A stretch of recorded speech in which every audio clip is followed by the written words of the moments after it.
Greetings, this is Mr. Glenn of ACT Prep Chicago. Back with you again.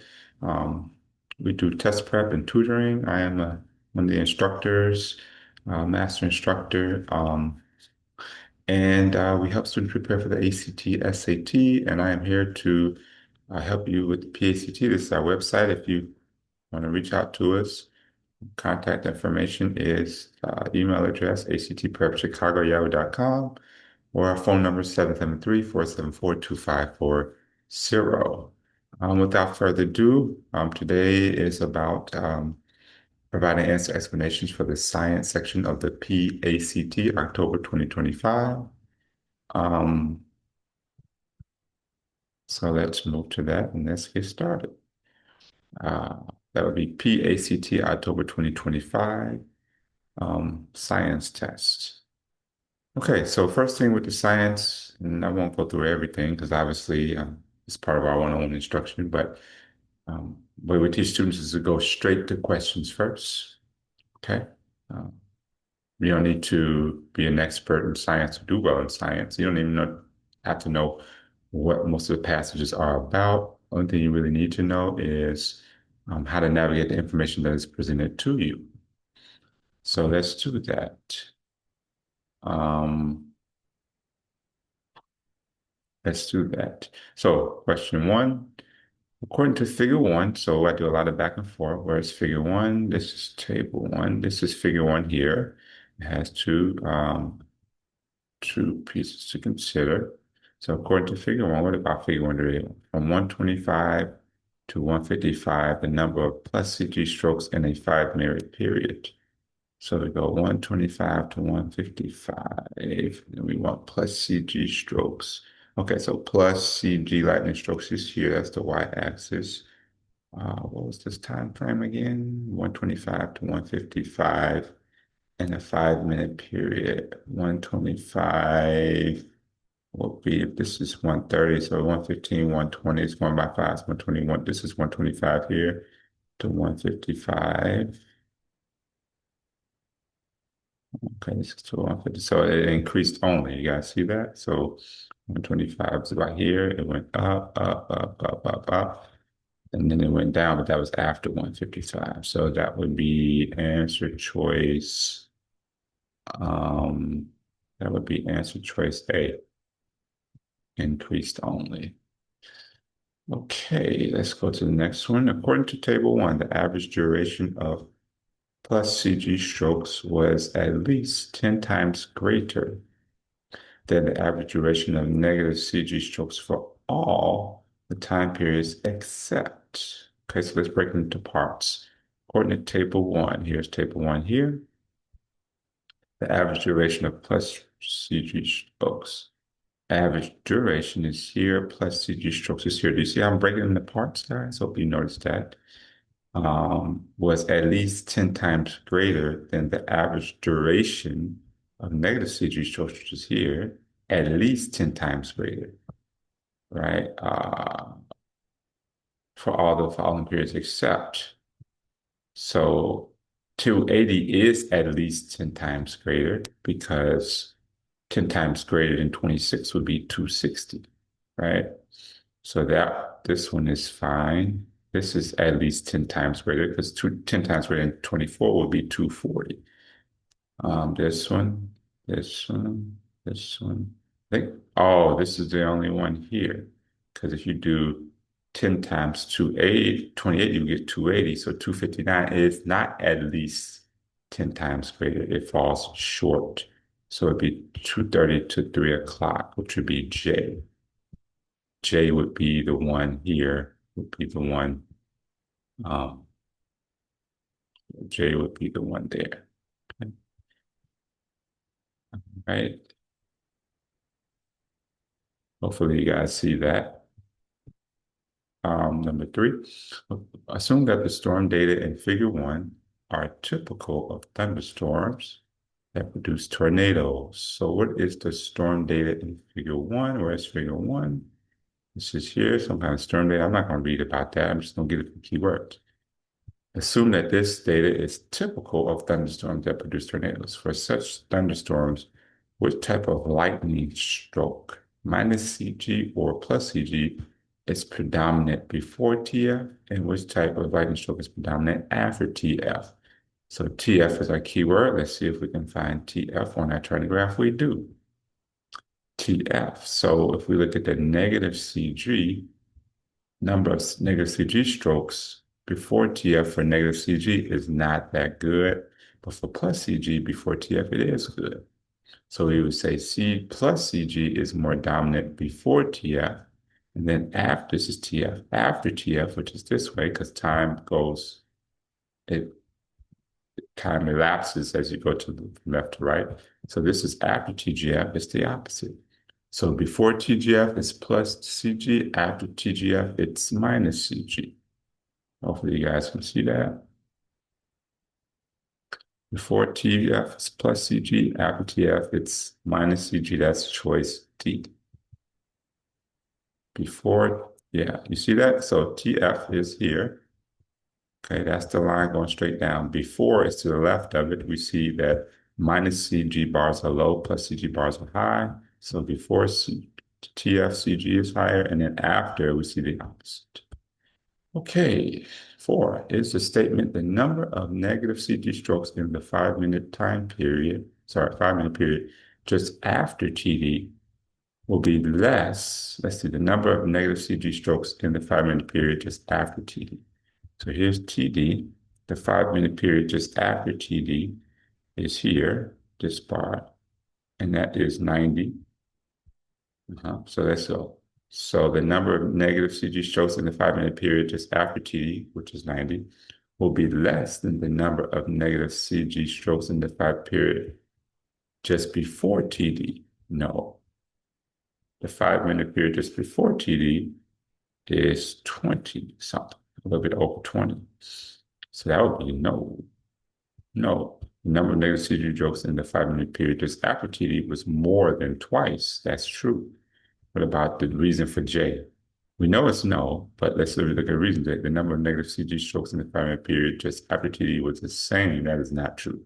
We just showed that the number of negative CG strokes in the 5-minute period just after TD is 90, and just before 5-minute period is 20 something. These are not the same.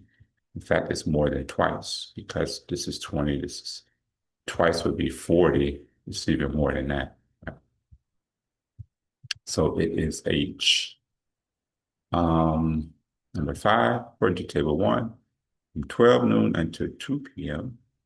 Okay, let's look at that according to table 1. Oh, here's table 1. From 12 noon until 2 p.m. So we got 1, 2, 3, 4 time periods. Okay.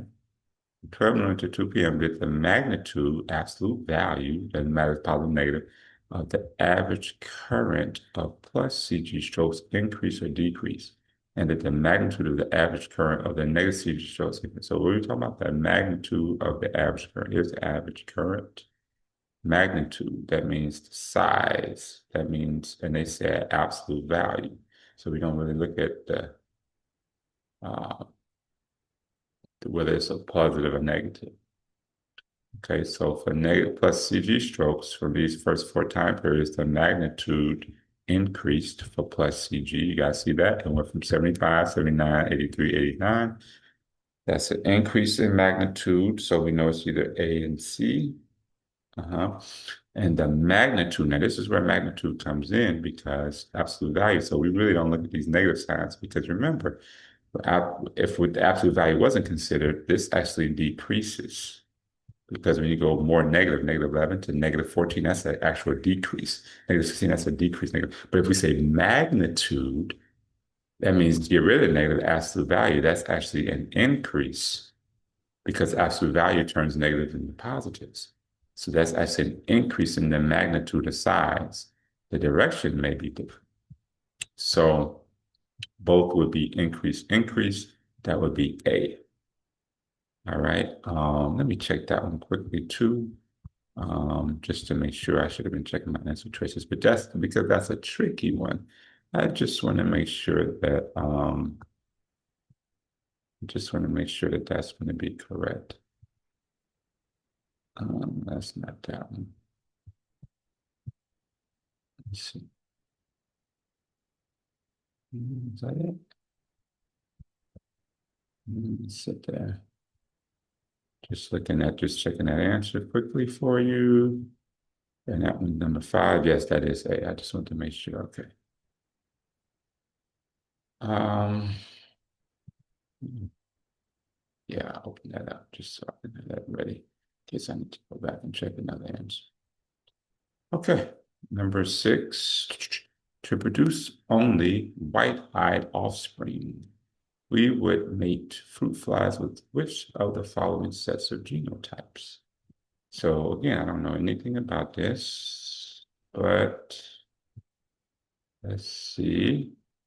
Um, we want white-eyed.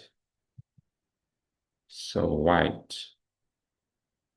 So we have to do white with white, right? I guess that's what I'm thinking. So it's two small R's are white, and the small R with the Y is white. And that would produce only white because what we see is to get red. What do we notice about all the red here? All the red have a capital R, right? And so if we made two lowercase r's with one with a lowercase r and a y, if we made those two, we would not get a capital R. So we would not get a red eye color, right? As long as you made something without a capital R, you're going to get white. It's F. Number seven, a white-eyed female has which of the following genotypes? Well, we know white eyes have to have both lowercase r or it could be X, R, and Y. So it's A or C, but how do we know which one is male and which one is female? I think I have an idea. I think double X is female and Y chromosome is male. Just that's my background knowledge. But let's say you guys don't have that background knowledge. Let's see if they give us some information on male and female based on X and Y. We know that. So female offspring receive one X chromosome from both their mother and their father, so they have two copies of this gene. Male offspring receive one X chromosome from their mother and no X chromosome from their father. Instead, they receive one Y chromosome from their father, so they have a copy. There it is, right there. You guys see that? So they're explaining to you that what? Um,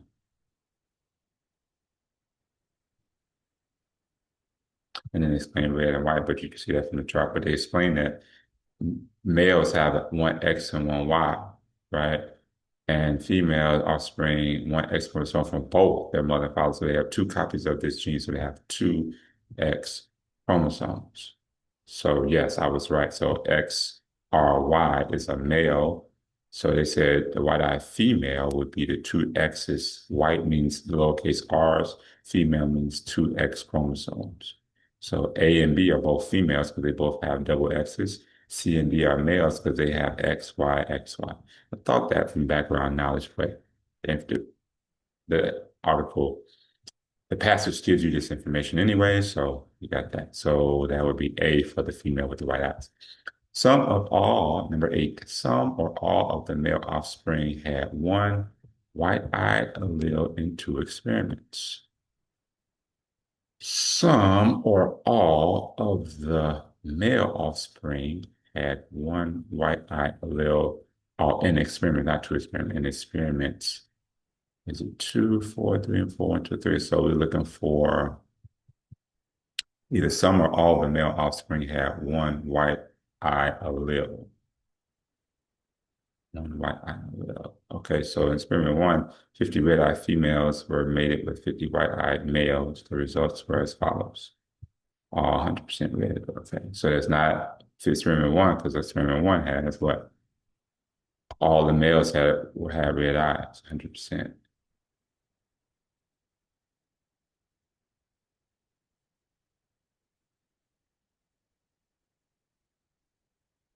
Right. Some or all the male offspring had one white eye allele.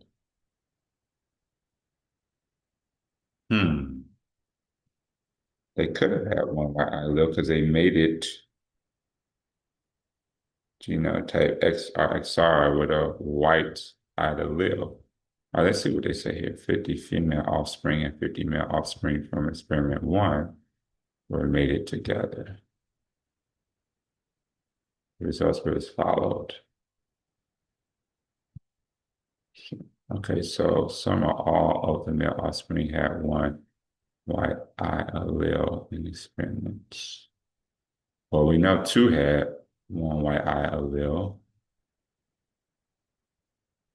Female, 50 female offspring from experiment one, which was double R's, were mated with 50 white-eyed males.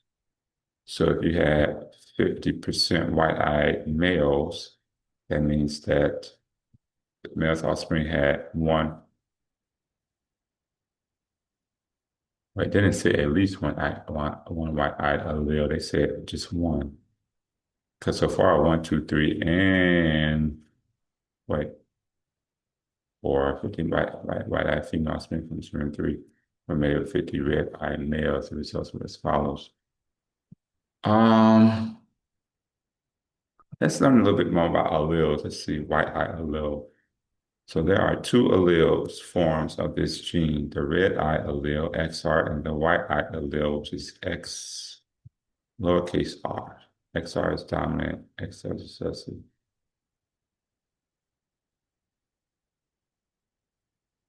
And someone with an X1, something that follows, so they have one copy. We can say the other one.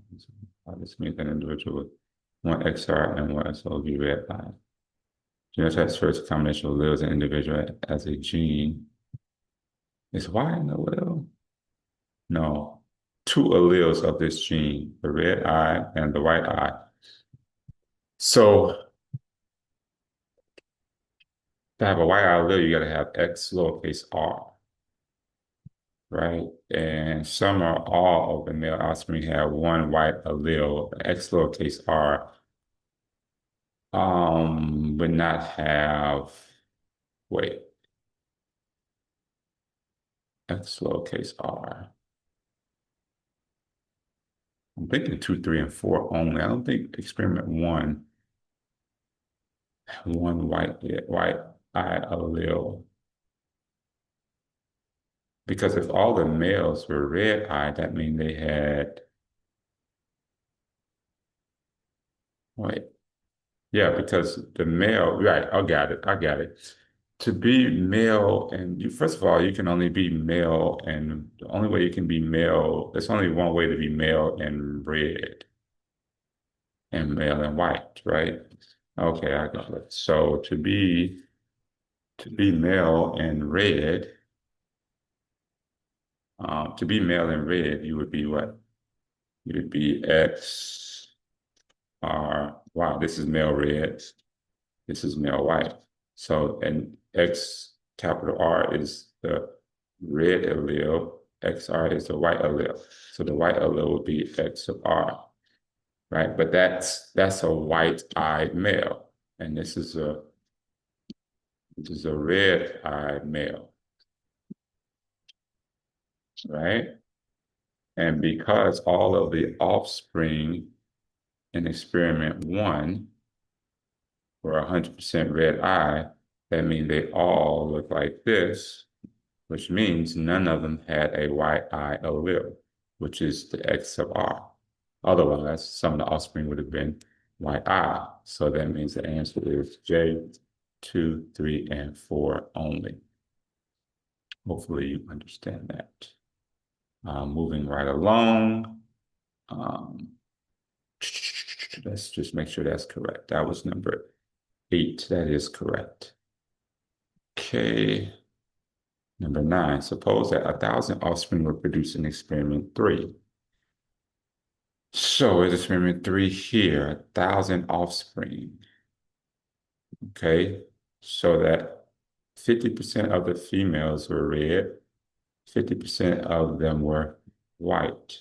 50% of the males are red, 50% of the males are white. It says 50 female offspring from experiment 1 were made of 50 white-eyed males. The results are as follows.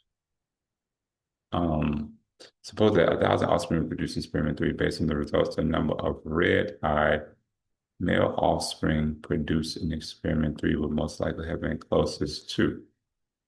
So if 1,000, I guess you would assume that half would be male and half would be female, correct?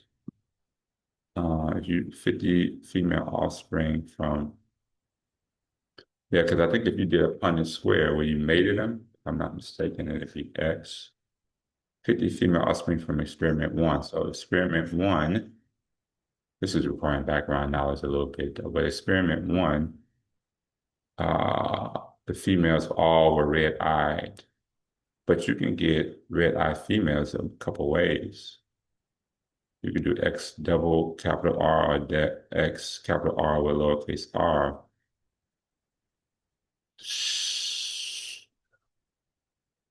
So 50 red-eyed females are genital. So 100% were red-eyed, but I bet you some of those were X sub R and then some of those were X capital R. So it says 50. So what are we saying with 10? So suppose that 1,000 offspring were produced in experiment three. Okay, so based on the results, the number of red male offspring,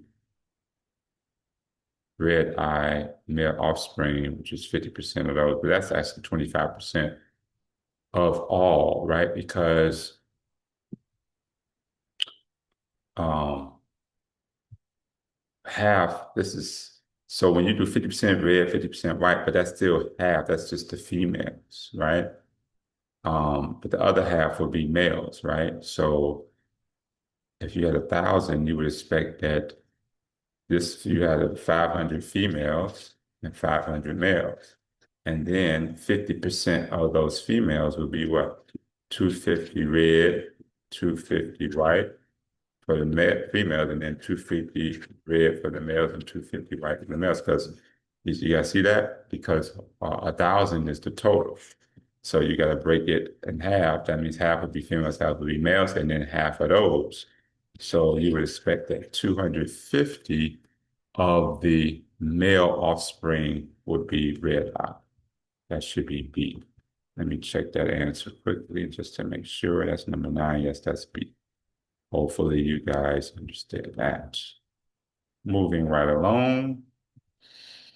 Number 10, the ratio of red-eyed offspring to white-eyed offspring produced in experiment 2 was red-eyed to white.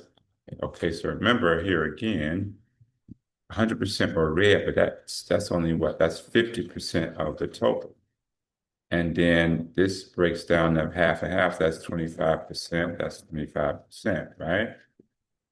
Of the total, right? So because you had half females, half male, so how many were red would be 75%. Do you guys see that? All the females, which is 50% of the whole, half of the males, which is 25% of the whole. That 75% had red eyes, 25% had white eyes.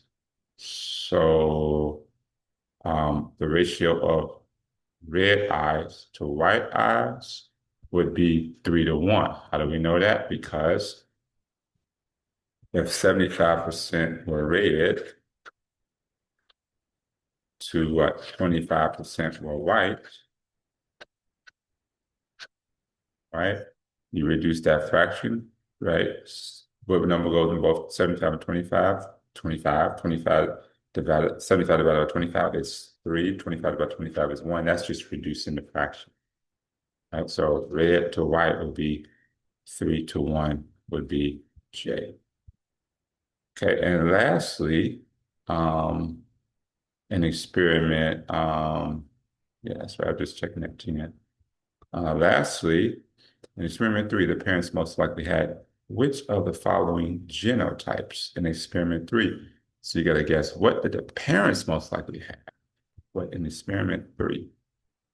50 female offspring from experiment 1 were mated with 50. So first of all, we have 50 females offspring from experiment 1 were mated with 50 white-eyed males. Well, there's only one way to get white-eyed male, which is X sub RY. So it has to be either B or D, because this is the only way to get a white-eyed male. The question is B or D, whether your female is going to have 2 dominant R's or 1 dominant R and 1 recessive R. So, and we're looking for the what? The parents in experiment 3. All right, so let's focus on the females. So in experiment three, the 50 female offspring from experiment, 50 female offspring from experiment one. Experiment one, 50 red females with genotype double dominant Rs were mated with 50 white-eyed males, which meant lowercase r recessive T. But the offspring all had red eyes. 50 female, but it could have been either one. Experiment three, the parents most likely had.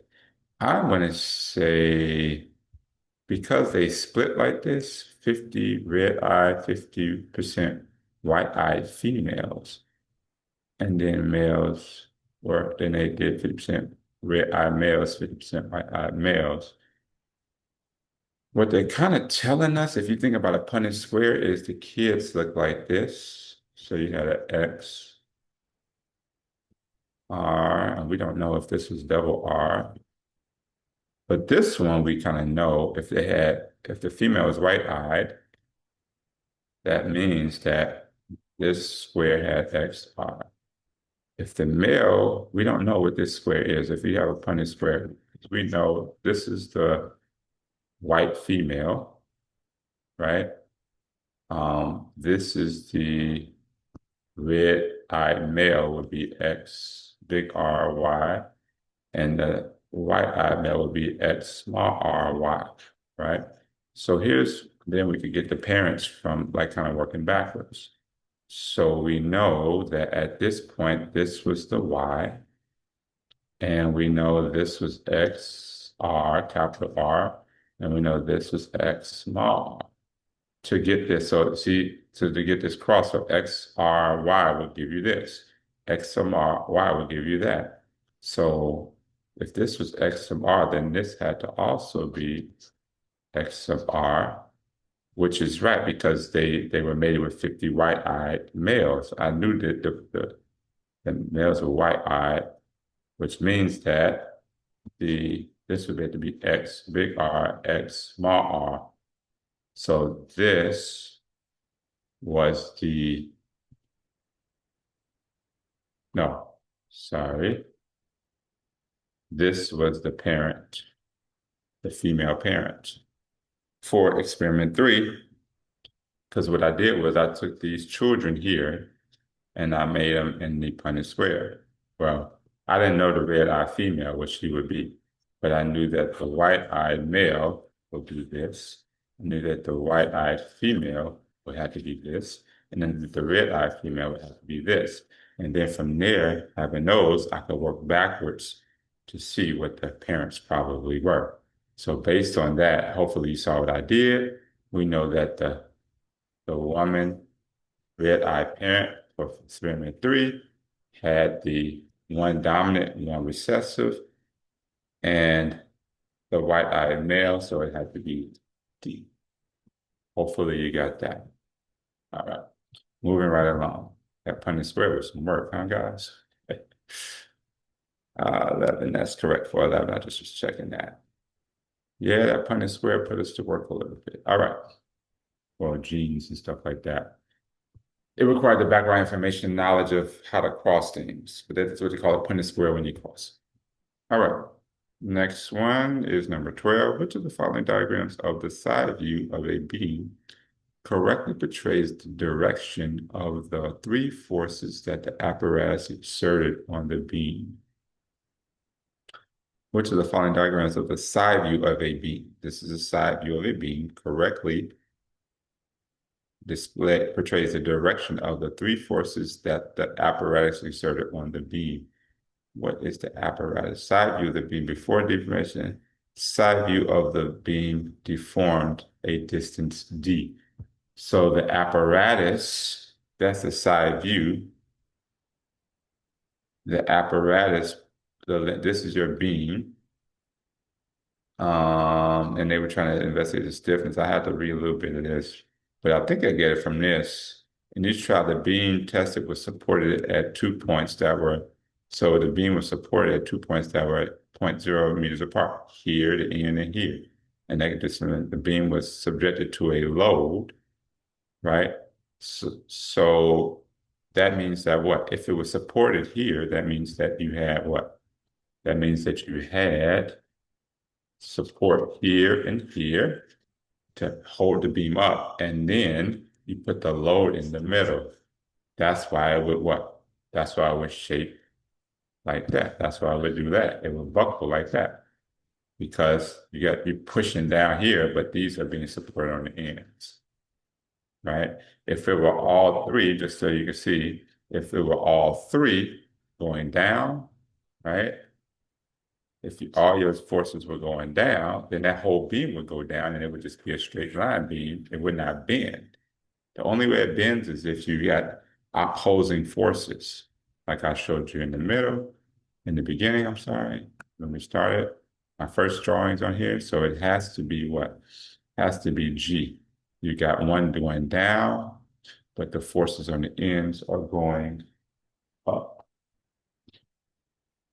One going down. Is that, yeah, one going, the middle one going down, and the forces on the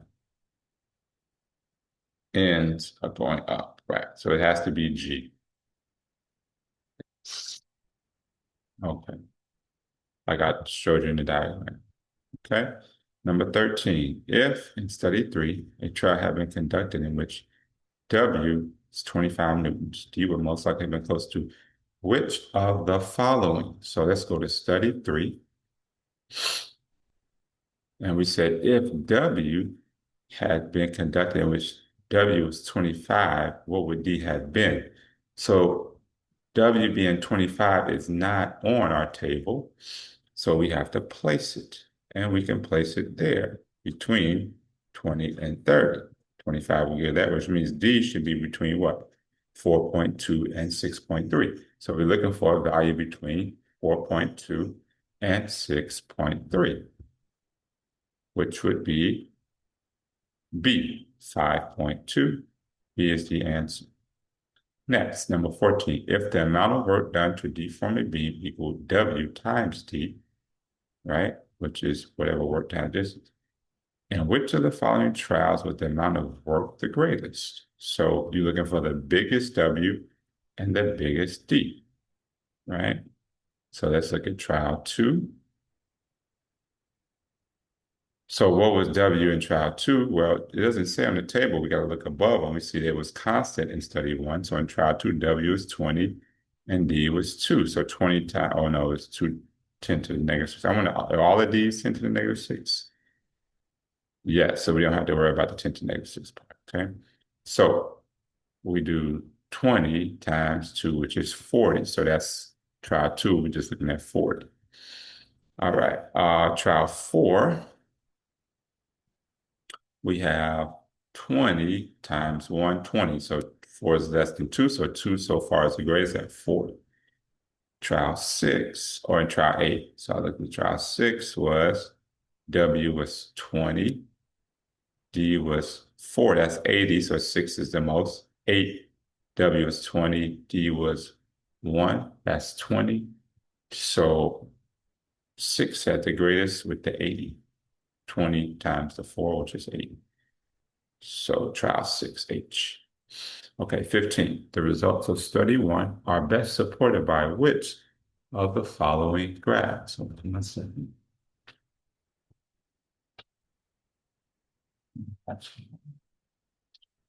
The results of study 1 are best represented by which of the following graphs? So what are the results of study 1? Study 1 is there. Okay, so we have I. And as we increase I, we want to know what D does, and D decreases. Okay, so we should have a table that shows I probably on the x-axis. No, E is on the x-axis. No, I is on the x-axis, so it should be C or D. As I increases, D decreases, that would be D. You guys see that? I increases from left to right. As I increases, we saw D go down. So that would be D. 16. Let me just check that one. I just want to check that one. I feel good about that book. Yes, 15 would be D, 14 was C, H, 13 was B. 14 was, I like to check myself, even though those are easy at H and B. Yeah. Okay, 16. The beam tested in study three was most likely composed of which of the metals tested in study two? Let's go for the beam tested in study three here. Beams tested in study three. We tested one of the beams.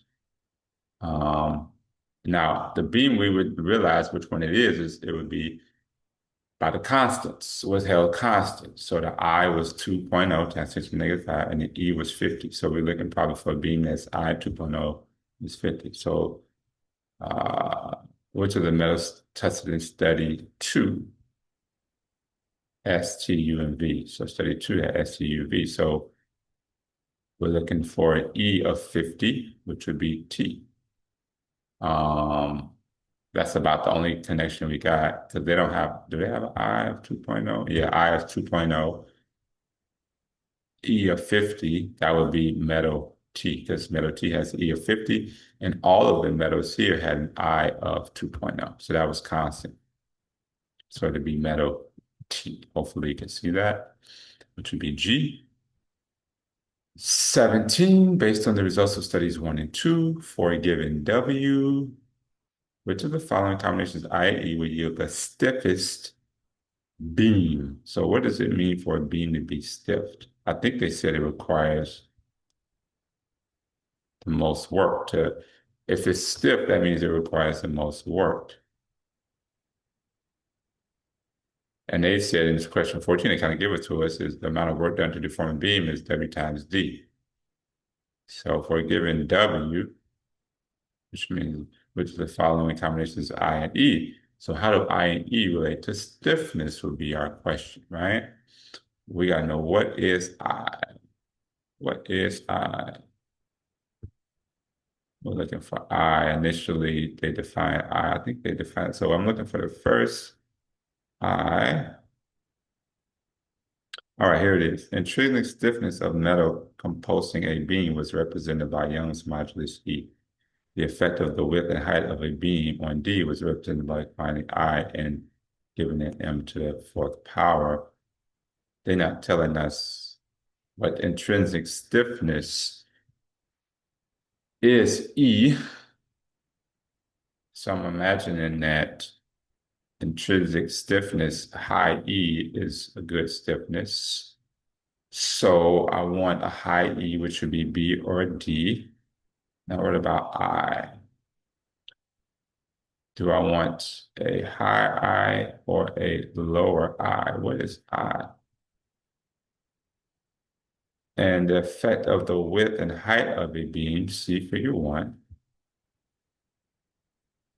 Effect of the width and height of a beam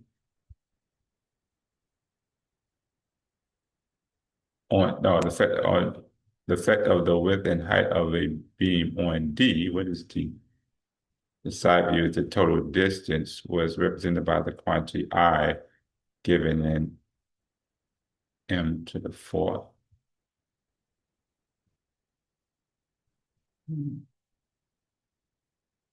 every determine D for being a different I, every trial, and E of 50. All right. So when the I was high, the D went down. So we want a low I. No. If it's stiff, right? If it's stiff, that means the D was low because D is the distance that it would bend, right? So we want a low D because we don't want it to deform much. That means it's a stiff beam, which means your I has to be high. So we want a high I and we want a high E as well, which you can see to relate to D because we don't want it to D to be high. When D is high, that means it bent because D is the distance from the horizontal, right? So we don't want that to move for a stiff B, right? For a stiff beam, it won't move much. So we want a high E, which results in a low D, and a high I, which results in a low D. So the highest E and the highest I would be D, choice D. 17. Right. Okay, let's go to 18. I think this is the last passage. No, we got one more after this one. Oh boy. Not oh boy. No problem. All right, we got two more. Okay, let's go to 18.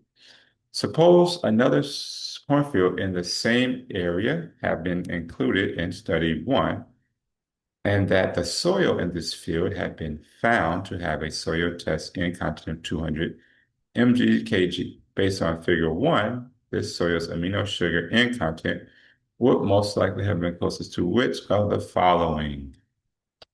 All right, so suppose that means it didn't happen. Another cornfield in the same area that had been included in study one, where's study one? Okay, this one is study one, so we're looking at this chart here because it says study one there, and it's there. And another cornfield. So I'm imagining these dots are cornfields. For each field, samples, right? Locations. All right. And what do they want us about the cornfield? Another cornfield in the same area that had been included study one, and that the soil in this field had been found to have a soil test in continent soil S10. That's soil test in. That's the Y of 200. So that would be there. You guys see that? 200 would be there, right? And it hits the line of best fit there. Based on figure one, the soil's administered content will most likely have been closest to. So we have to go down there. So a little bit less than 200, I'd say 175. That's going to be. So it didn't happen what we used to. That's what this trend line does. This trend line or this line of best fit here, it's giving you use that to get what the anticipated values would be because the dots are scatter plot. But this is a line of best fit that best represent the data that you use to make the estimates. And 18 is an estimate because it says suppose. Starts question suppose. Consider the cornfield with soil that had an amino sugar content of 300 mkg in study 2. So consider the cornfield with soil that had an amino sugar in content. Amino sugar is on the x-axis. 350 would be there. They're talking about this specific cornfield right there. That's amino sugar 350 because that's right on 350. They had a 0% increase in crop yield after application. So 0% increase in crop yield. So that means the fertilizer didn't do much because there was no increase of crop yield. The crops did not increase. So that probably meant the amino sugar level was too high. You can see because what happens if you look at this trend, when the amino sugar levels are higher, you get no percent increase. When you lower it, you get a certain percent increase and it's trending up. But that means the lower the amino sugar it seems to be, you're getting higher what? Crop yields. So these are your higher crop yields, or you need to be somewhere in the 100 range. That's just a quick synopsis. But nevertheless, the one we're talking about is 350 amino sugar, which didn't increase the percent yield. Which didn't increase the percent yield. Um, so we would say it was non-responsive because the yield did not increase, right? Based on figure two and other information provided with the soil and the cornfield response, it would be non-responsive because the yield did not increase. Yeah. And we were looking at study two, which was that one. That's why I went to that one because study two was figure two. Yeah. So the answer would be C. And number 20, in the two studies, the purpose of the of oven drying the mixed soil was to remove all the, well, come on. If you oven dry, they give it to you, you're removing what moisture, right? Um, you could look for this if you wanted to, but I mean that's just like a gimme, right? Why would they oven dry the mixture? They want to remove the soil, right? Let's see if we could look at we could skim it for the word oven dry. Uh, uh, let's see if we see oven dry. Oven dry for 24 hours. The dry mixed soil for each field was analyzed for amino sugar. So they didn't tell us why they oven dried it. You would just have to assume that the reason you would dry something is to remove the moisture, right? Um, so this is one that requires, I don't even know, you call that background knowledge. just thinking about it, right? Because it doesn't specifically say why they dried it, but that is correct. I was just checking the answer. Okay, 21. According to the results of study two, what was the greatest percent increase in yield for a combo? We saw that was, and what was the amino sugar N content of the soy in the cornfield with the increase with this increase? So the greatest percent increase we saw was a little bit over 120. So it'd be what, 120 something? Well, 122, right? That was the greatest percent increase. And it happened when the amino sugar content was a little bit past this is so if this is 0 and this is 100, halfway has to be 50, a little bit has 50, about 60 something, I would say. So 65. So that would be C. Okay, 22. By selecting cornfields that were all located in the same 1,000 hectare area, they select cornfields the same area. The researchers who performed the studies ensured that which of the factors listed below will be nearly identical for all the fields. They're not going to tell you this in the words, I don't think. This is, you just have to think, right? Let's see if they talked about that. Let's skim it for when they chose. Two studies were done over two consecutive years in 25 corpus in the same 1,000 hectare area. The soya's amino sugar N and soya N contests were examined as well as how the field was affected by adding fertilizer. They did not tell us why they kept it in the same 1,000 hectare area. You have to kind of think about this. This requires just you to think. Could be outside information, but it didn't tell us. But if we're in the same area, we know that the rainfall is going to be identical. We know that the amount of sunlight is going to be identical, right? Because the sun will hit it at the same time of day if it's in the same area. The rainfall is the same in the same area, right? But the amino sugar content, I think they were saying that was different. They were measuring that. So I don't think they were trying to ensure that the amino sugar content was the same, because it says the researchers who performed the study ensured that which of the factors below would be nearly identical. I don't think they were trying to make sure by keeping the same 1,000 hectare area that they want the same amino sugar content, because they actually were showing that the amino sugar content in the studies was vastly different with each cornfield, right? You see this cornfield, they had 100 milligrams per kilogram, 200, 300, 400. This one, they have vastly different amino sugar content. So they weren't trying to keep that identical, but they probably were trying to keep rainfall and sunlight the same. That would be G. As if you in the same area, same location, you got to assume it's going to be the same sunlight because sunlight is hitting. If it's cloudy, it's going to be cloudy in the same area versus a different, much farther location. If it's raining, it's going to be raining in the same area versus a much farther location. Um, so that's what we're doing with that one. That was 22. That was B. That's correct. One of the cornfields involved in the studies had an area of 2.5 hectares. Okay, one of the cornfields in the study had an area of 2.5. In study two, how many kilograms per Newton was added to that field as fertilizer in?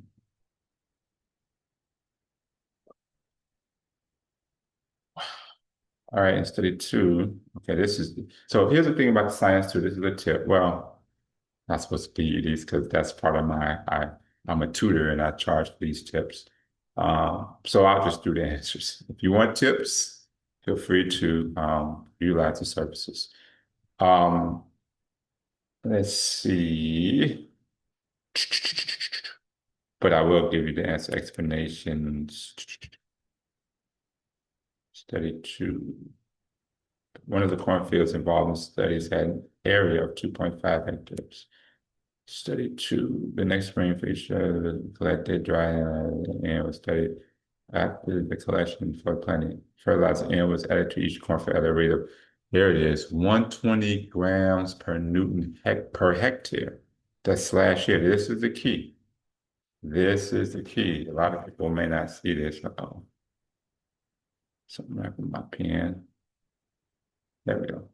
Okay, 120 grams newtons per hectare.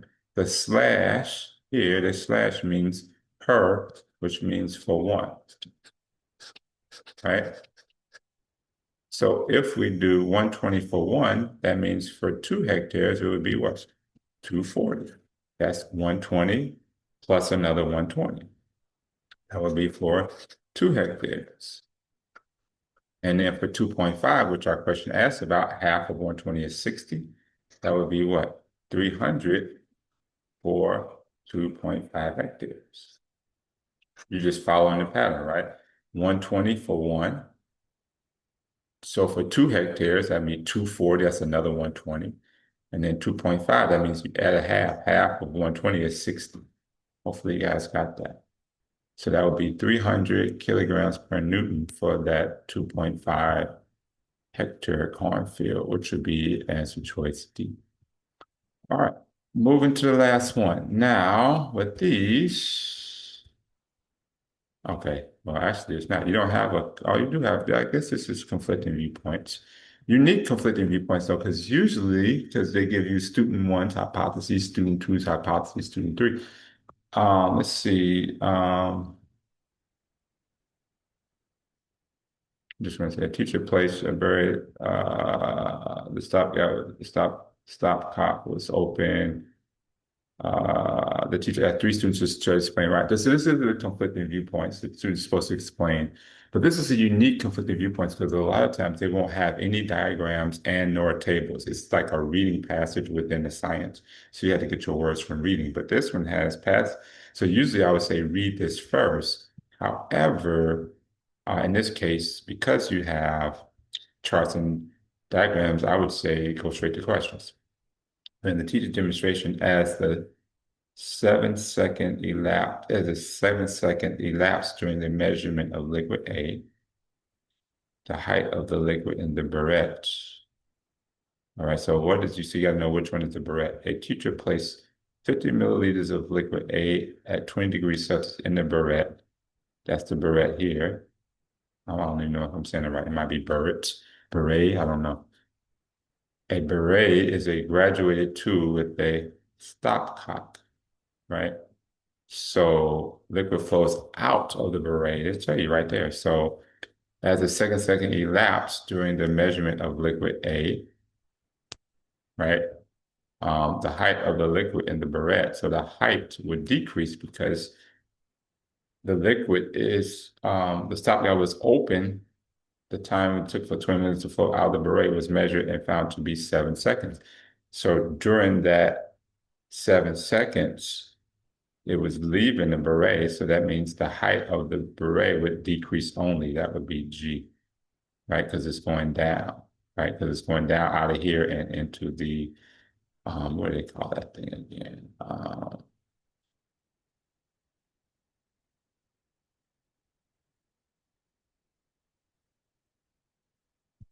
Cylinder. Is that a cylinder?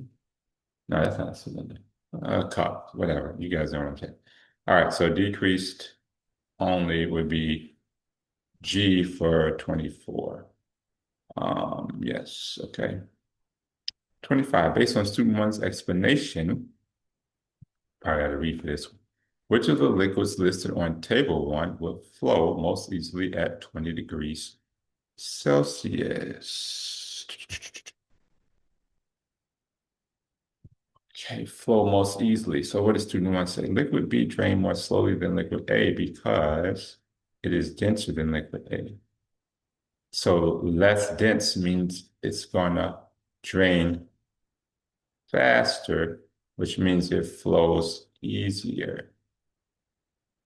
As liquid flows, some of its molecules bump to this case. This causes the molecules to lose speed and direction of flow, slowing the overall flow of the liquid. Since molecules of a denser liquid are close together than molecules of a less dense liquid, collisions occur more often less in the denser liquid. Thus, if two liquids are at the same temperature, the less dense liquid will always flow more easily. So they tell you less liquid, less dense flows easier. It says, which of the liquids listed in table one will flow most easily? That means we're looking for the less dense between all of these. And density is measured here. We got acetone, DMSO. Acetone is less dense than DMSO. Nonane is the most less dense so far. So nonane is the less dense. That means we expect it to flow easiest. The answer is C. Number 26.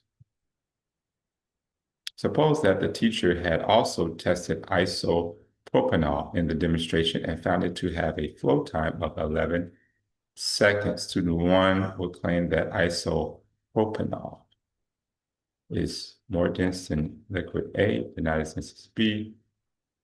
Okay, so suppose the teacher had also tested isopropanol in the demonstration and found it to have a flow time of 11 seconds. Well, we know that one has 7 seconds. Which one was that one? That was liquid A, I think. Place liquid A, right? The stopgap was open, flow time. The flow time was 7 seconds for A. The procedure was proceeded with liquid B, which had a flow time of 14. So 11 is between 7 and 14. So student one will claim that, and remember, student one said less dense flow is better, so it would be less time, right? So student one will claim that isopropanol is more dense than liquid A, but not as dense as liquid B is F. Because liquid A had a flow time of 7 seconds, which is less than the 11 seconds of the isopropanol, which means that isopropanol will be more dense. That's because it's more dense, it took more time to flow. But isopropanol will not be as dense as liquid B, because liquid B took 14 seconds, which was more than 11 seconds. So because isopropanol took less time to flow, then you would consider it was not as dense as one that would take 14. So it's okay, 27. And is the claim at 20 degrees Celsius, nonane flows more easily than acetane, consistent with student two explanation. We have to find out what did student say. Student two say. Student two said liquid B drained more slowly than liquid A because it has a greater molecular mass.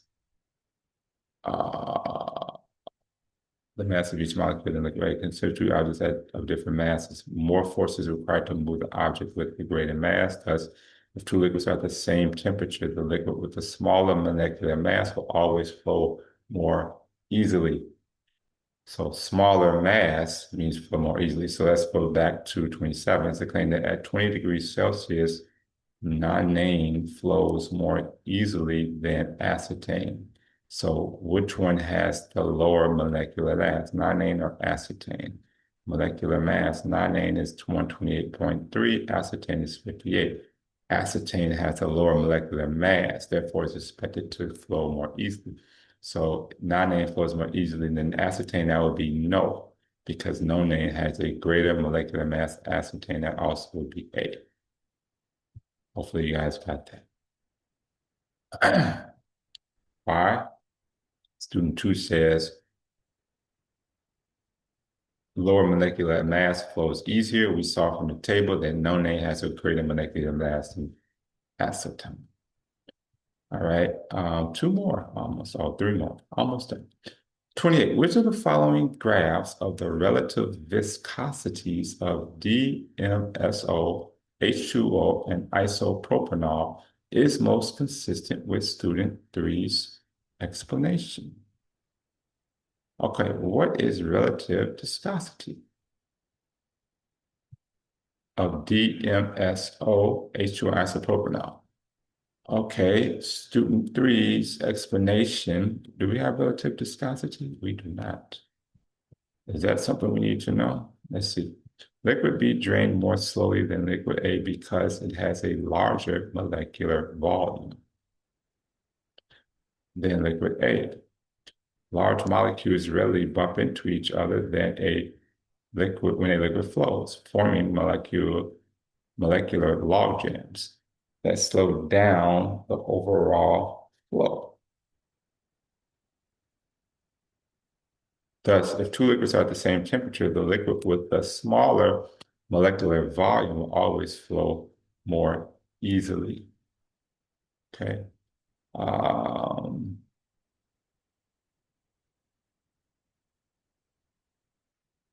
So this one, I don't see the word viscosity on here at all. And I'm not a science person, so I don't know what viscosity is.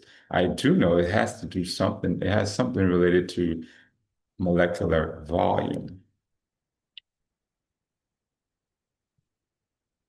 Which of the following graphs of the relative viscosities? Molecular volume is most, so is relative viscosity how something flows? Is that how something flows? Let's see. Due to pressure, must be something about viscosity. I bet you viscosity. Yeah, I think viscosity has to do something with how a liquid flows. So let's look at the molecular volume of. So they said that the liquid with the smaller molecular volume always flow more. I think viscosity is flow rate. So DMSO, H2O, and isopropanol. Let's put those in order by molecular volume. So DMSO, H2O, and isopropanol. So isopropanol would be highest. DMSO would be second. H2O would be third. H2O, though, would have probably the higher viscosity, um, or lower. I don't know, but isopropanol, then DMSO, then H2O. Isopropanol, then DMSO, then H2O. I think it's how it's, well, relative viscosity is, if its viscosity is how it flows, well, no, it has to be H. Because if viscosity were, well, viscosity has to be, right? So I guess viscosity is related to, it has to be H. I can tell you that. Because if viscosity was related to flow, right? So if viscosity was flow, then it would be opposite. H2O would have the higher viscosity because it had the lower molecular volume. But viscosity must be how hard it is to flow. So a high viscosity means that it must be hard to flow, which means that H2O is got a lower relative viscosity, is the easiest to flow. So H2O is the lowest, DMSO is second, isopropanol is third. That's the only one H. If viscosity was the opposite, you would see a graph where H2O was the highest, then DMSO would be second, and also propanol would be third, but there's no graph like that. So it has to be H. So viscosity, I didn't know that some of these questions were our background, but you see, it's powerful to see. I still was able to get this question correct just based on what? Based on noticing patterns and trends. I don't even understand it, but I'm getting it right. All right, so 28, I know is H. And that's correct. Okay, 29, two more. Suppose that liquid A had been isopropanol and liquid B had been no name, not name or no name. So A had been isopropanol. And the results of the teacher's demonstration would have supported the explanations provided by which student? What is the teacher's, the results of the teacher's demonstration would have supported by this question. Teacher's demonstration. So teacher's demonstration was that what? A,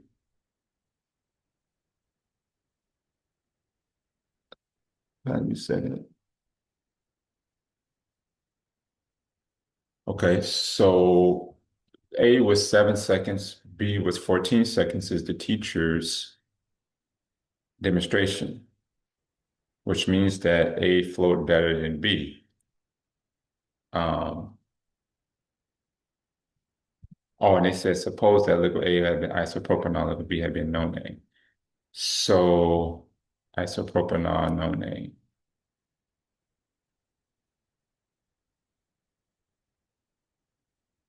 Isopropanol had a higher density than no name. So yeah, that's supported by student one, because student one said that if the density is higher, the flow rate, you need low density to have a higher flow rate, which would mean that liquid, that the nonane should be have a lower time frame than the isopropanol, but it doesn't. So student one is out. Student one's argument was based on volume, and it says it at the end. It says if two liquids are the same temperature, the less dense liquid will all not volume density. So density is the first column. So the less dense of isopropanol and nonane is nonane, which means that nonane should have a better flow rate because it's less dense, which means it should go through in less seconds. But they said isopropanol was A, which would be 7 seconds. And then they said nonane was B, which would be 14 seconds. That doesn't make sense based on student one, because student one would say that the lower density should have a better flow rate. And if isopropanol is A and nonane is B, isopropanol had a flow rate of 7, and nonane had a flow rate of 14. So that's in contradiction to A. Student one. What about student two? Student two's argument was based on the molecular mass. And student two says smaller molecular mass flows better. Okay, that actually agrees because if isopropanol is 60, it has a smaller molecular mass than nonane, which means it should flow better. If isopropanol was A, it flowed in 7 seconds, and nonane was B and it flowed in 14 seconds, that actually matches. And we know student three was based on molecular volume, and they had the same argument. A lower molecular volume flowed better. That also is agreement with this. Isopropanol is lower than nonane. If isopropanol was 8, that means it had 7 seconds. It should flow faster. 7 seconds should be faster than a bigger molecular volume, which would be B, which would be 14. So student 2 and student 3 are supported by liquid A being isopropanol, liquid B being nonane, based on the teacher's demonstrations that A was 7 seconds flow rate and B was 14 seconds. So it would be D. That's a lot of work for that one. And the last one is 30. Consider the data for heptane at 20 degrees Celsius shown in the table. Okay, so consider the data for heptane, a liquid at 20 degrees. So it probably is not on there. It is not. Which student, if any, would predict that heptane would have a shorter flow time than toluene at 20 degrees? So toluene. So they said heptane. So if we look at density, heptane would have a shorter flow rate. It would have a shorter flow rate based on student one because the density of heptane, 0.684, is lower than toluene, 0.865. So lower density means better flow rate. So student one would support that. A shorter flow time, which is better flow rate. Student two was molecular mass. Let's compare the two. Okay, toluene has a lower molecular mass than heptane. So heptane would not have a shorter flow time than toluene because lower molecular mass has short flow time. That means toluene will have a shorter flow time than heptane. So not student two. So it's only student one. Could be student three. Let's look at molecular volume. I bet you it's just student one. No, because toluene's molecular volume is 0.177. Heptane's molecular volume is 0.243. Student three said lower molecular volume had a better flow rate or a shorter flow time, but heptane would not be, heptane, because it has a bigger molecular volume than toluene, would have a greater flow time, not a shorter flow time. So with student one only, that's F. Just check that one. And that is correct. All right. Hope that was helpful for you. And I'll see you on the next video.